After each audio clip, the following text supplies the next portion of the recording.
வணக்கம், இது உங்கள் தினக்கதிர். தமிழக முதல்வர் மு.க.ஸ்டாலின் செவ்வாயன்று மாநிலத்தில் அடுத்த அரசு மீண்டும் ஒரு திராவிட மாதிரி அரசாங்கமாக இருக்கும் என்று துணிச்சலான அறிவிப்பை வெளியிட்டார்.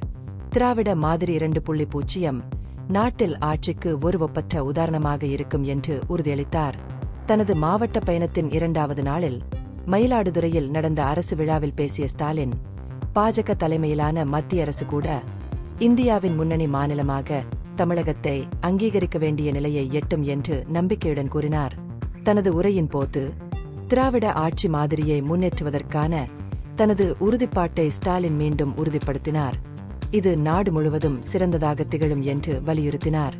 தனது தலைமையின் கீழ் ஏற்பட்ட முன்னேற்றத்தில் அவர் பெருமிதம் கொண்டார். மேலும் அரசாங்கத்தின் எதிர்கால சாலை வரைபடம் தமிழ்நாட்டின் நிலையை மேலும் உயர்த்தும் என்று வலியுறுத்தினார். திராவிட மாதிரி 2.0 அதன் ஆட்சி மற்றும் தாக்கத்தில் ஒப்பிட முடியாததாக இருக்கும் என்று அவர் கூறினார். தனது அரசின் முக்கிய நலத்திட்டங்களை எடுத்துரைத்த ஸ்டாலின், கலைஞர் மகளிர் உரிமை தொகை திட்டம் மற்றும் விடியல் பயண முயற்சியின் முக்கியத்துவத்தை அடிக்கோடிட்டு காட்டினார். குறிப்பாக அதிமுக தலைவர் எடப்பாடி கே.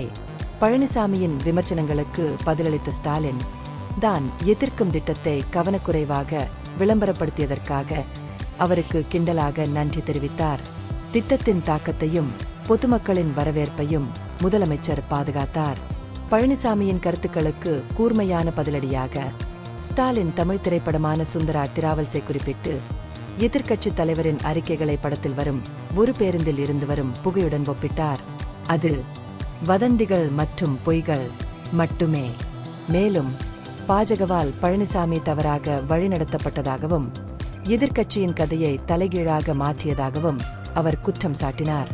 மக்கள் ஏமாற்றப்படவில்லை, அதிமுக தலைவர்தானே முட்டாளாக்கப்பட்டார் என்று கூறி எதிர்க்கட்சியின் கதையை தலைகீழாக மாற்றினார். இந்த நிகழ்வில் 48.17 கோடி ரூபாய் மதிப்பிலான 47 முடிக்கப்பட்ட திட்டங்களை ஸ்டாலின் தொடங்கி வைத்தார். 113.51 கோடி ரூபாய் மதிப்பிடப்பட்ட 12 புதிய திட்டங்களுக்கு அடிக்கல் நாட்டினார். மேலும் 54,461 பயனாளிகளுக்கு மொத்தம் 271.24 கோடி ரூபாய் மதிப்பிலான அரசு நலத்திட்ட உதவிகளை அவர் வழங்கினார்.